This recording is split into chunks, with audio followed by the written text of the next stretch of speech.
I never imagined that the quietness of my home, something I had learned to treasure, could disappear in a single afternoon. It happened on a humid Sunday. I had returned from the market, carrying fresh vegetables and the soft hope of a peaceful evening, when I noticed unfamiliar shoes at my doorway. A suitcase leaned against the wall. My heart tightened before my mind could form an explanation.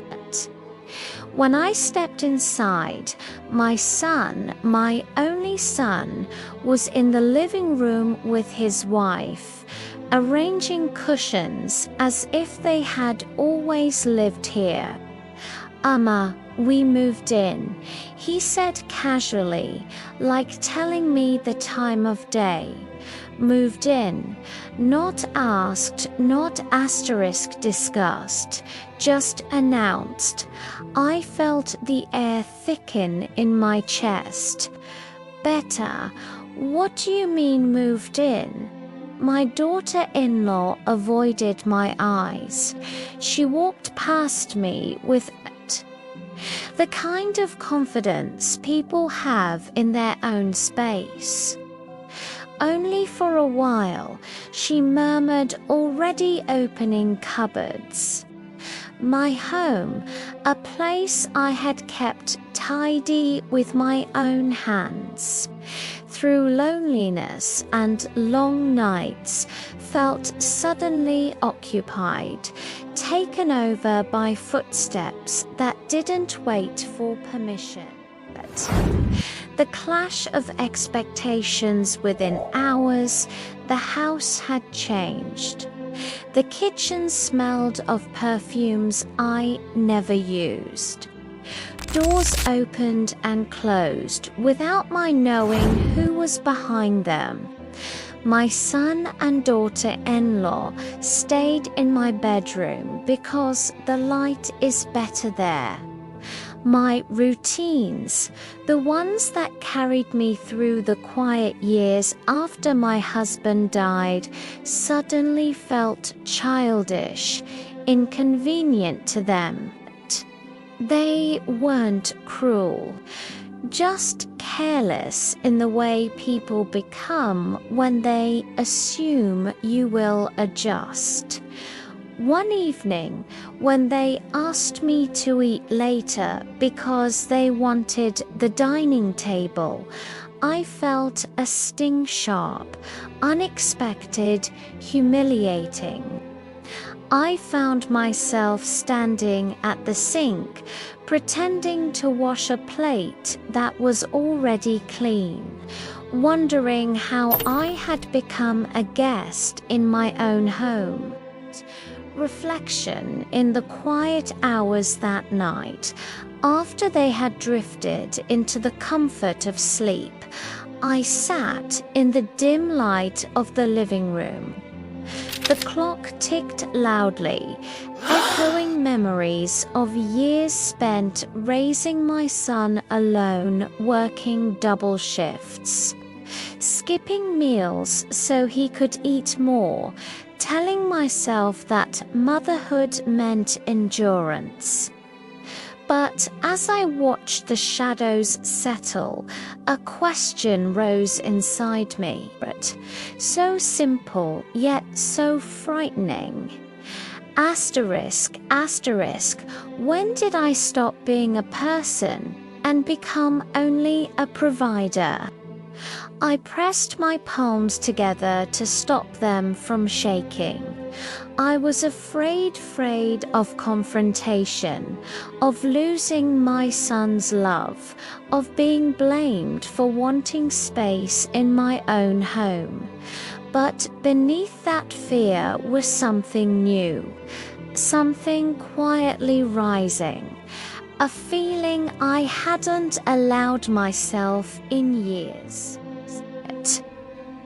The boundary the next morning, I asked my son to sit with me. He looked surprised, maybe at my firmness, maybe at the calm in my voice that even I did not expect. "Beta," I began, "I love you, but you came without asking. This is my home, my only space. I cannot live like this." He frowned. "We thought you'd be happy." "No," I said gently but steadily. "You thought I would stay silent." My daughter-in-law stiffened. "We just needed a place, and I understand," I replied. "But understanding does not mean surrendering my peace." My voice trembled, but I didn't hide it. Strength is sometimes found in shaking words. I have spent a lifetime swallowing my needs. I won't do it anymore. Silence fell heavy, thick, uncomfortable. For the first time, I allowed it to stay. The painful, empowering decision they left the next day hurt, confused, maybe even angry. My son didn't hug me before he walked out. My daughter, Lou, didn't look at me. When the door closed, the house felt painfully empty, but it was my emptiness, my air, my light. I stood in the center of the living room and let the quiet wash over me. It didn't feel like loneliness this time. It felt like reclaiming something I forgot belonged to me. A cautious hope I don't know what the future will bring.